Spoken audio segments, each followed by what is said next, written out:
For this example, we'll just take our cube and we're just going to bevel this one side. And since I have Boxcutter open, I'm just going to draw a make box here. And we're just going to select this object, select our main shape, and if we press Alt X, we bring up the HardOps mirror tool.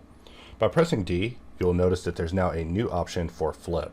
And so by selecting flip, we see that under our mirror settings that we don't have the active included in the multi-mirror / flip, which means that whenever I click on mirroring this, it's actually going to flip this to the other side of this object.